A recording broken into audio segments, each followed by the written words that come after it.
Welcome to today's video, and today's video I'm going to call it "It's Just an Insult." Sticks and stones will break my bones, but words will never hurt me, the saying goes. An insult is just words. If there is an ounce of truth in it, then I have the choice to correct my behavior. But when I feel it is an attack on my personality, what do? Why do I get affected? Why can't I stay all zen about it? There are two immediate responses to an insult. Depending on our emotional state, mood, and how strong we feel when someone insults us, we may feel nothing, or all hell will break loose in our hearts and minds. If we are in a good emotional state, we might feel nothing of it. It will be like water off a duck's back, and we may not consciously register it. Conversely, we might dive deeply into a private, internal, mental tailspin. Our faces and our actions won't express our feelings. However, a volcano is erupting inside of us. What I have noticed is that when we are in a good mood, nothing can disturb us, not even an insult. Our consciousness is fine with it.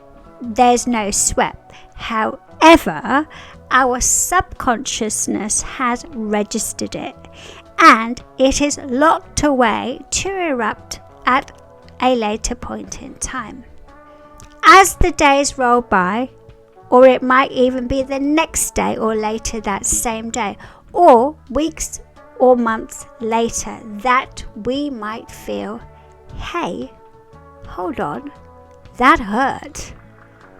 This is when we go back into that situation in our mind, and we start to have thoughts like, really? Did they say that to me? How mean. Do they not understand what they said, etc., etc.? We will repeat these thoughts again and again in our minds several times a day for weeks and months to come. We think and we get stuck, and maybe even mildly depressed. And whilst we are driving ourselves insane, the person who insulted us is merrily getting on with their life. A note of caution about repeating negative thoughts. It's really important to break negative thought cycles. Otherwise, we will manifest a continuous cycle of triggers from this situation in our life. The best way of doing this is to give good wishes to that situation or person.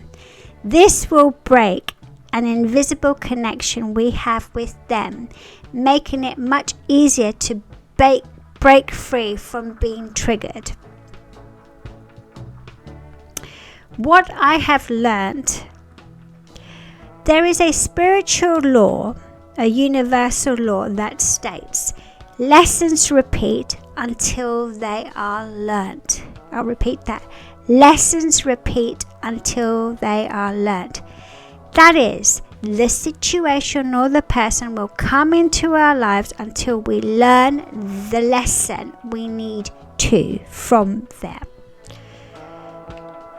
So, here is what I believe the lessons are. Knowing myself and knowing the other.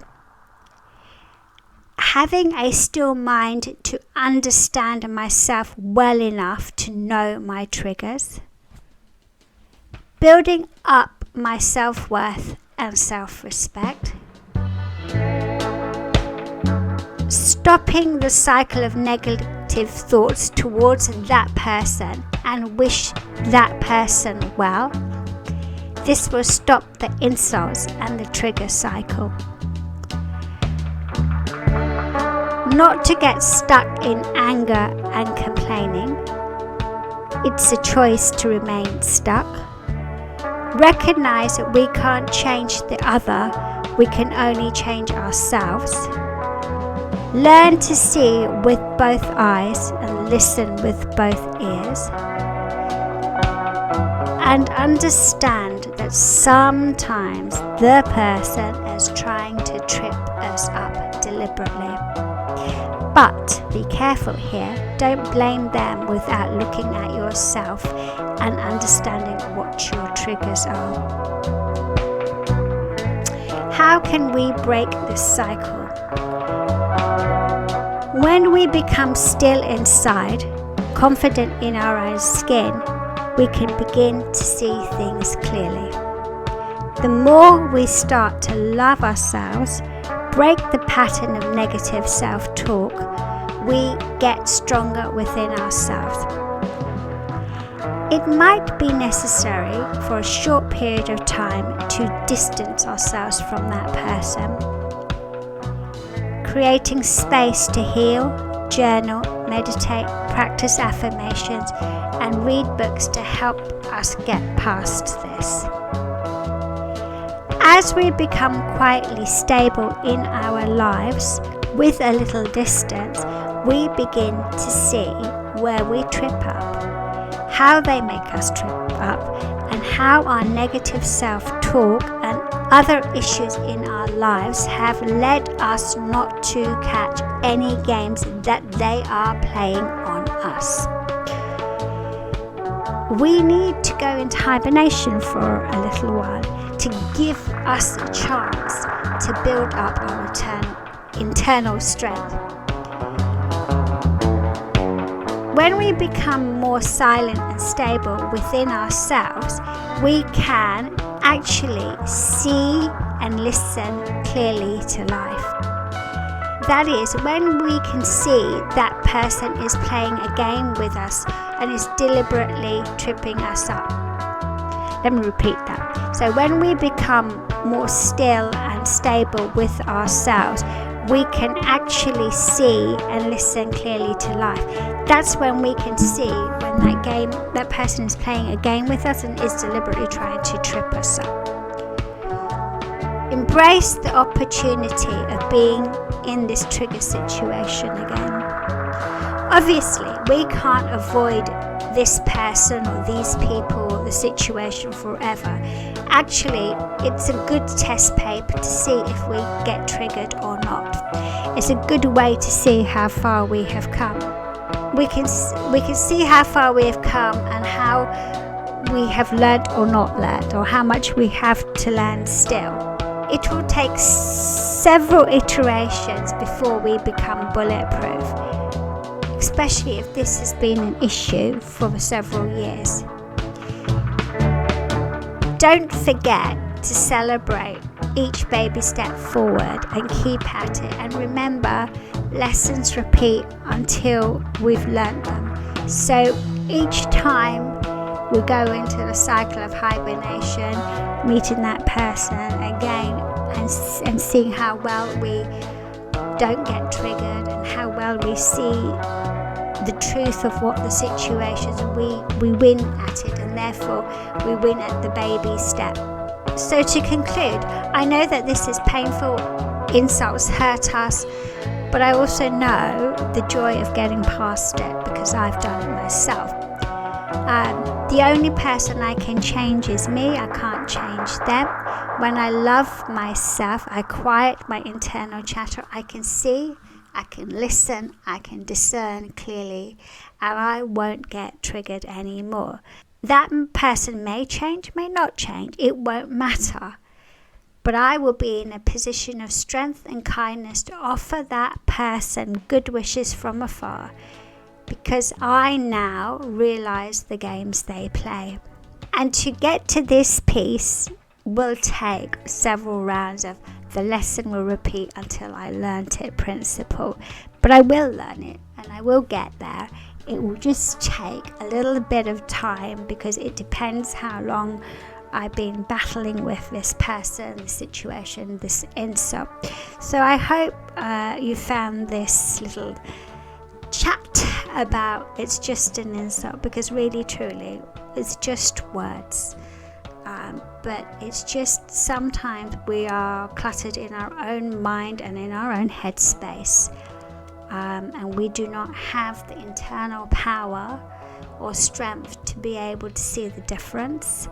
And when we start winning at ourselves and we start being more silent and we do affirmations and journaling and meditation and a bit of distance from that person, we start to see patterns and we start to see things and games, and we begin to see the truth behind the situation, the truth behind them, the truth behind me. And I'm not saying blaming them, because sometimes we will get really, really hurt, but that's because we're already hurting inside about something else, and they just know how to take advantage of it. And there are some people in our lives that do that. They do take advantage of our softness or our kindness, and it doesn't mean you have to become harder as a person. You don't. You carry on being who you are, but you just are wiser, and your internal chatter, which is not necessarily about them always, it could be loads of other things, and then you see them and then you get triggered. But the thing is, the more quiet you get, the more distance you get, the more strong you get inside, the more you will begin to see the truth of the situation. And the truth of the situation will be, actually, yes, they are playing games with you, but if you don't respond in any shape, way or form, and you carry on being strong and you carry on getting on with your life and you carry on giving them good wishes, things will turn around. Will they become a better person? I don't know, but you will become a stronger person, and you will be able to see, listen and discern clearly, and you will no longer get into the cycle of getting hurt. Yeah, I hope that makes sense, and I hope you found this video useful. And please like, share, comment below, ask me any questions if you need any clarifications, and let me know what you liked about this video. Thank you. Bye.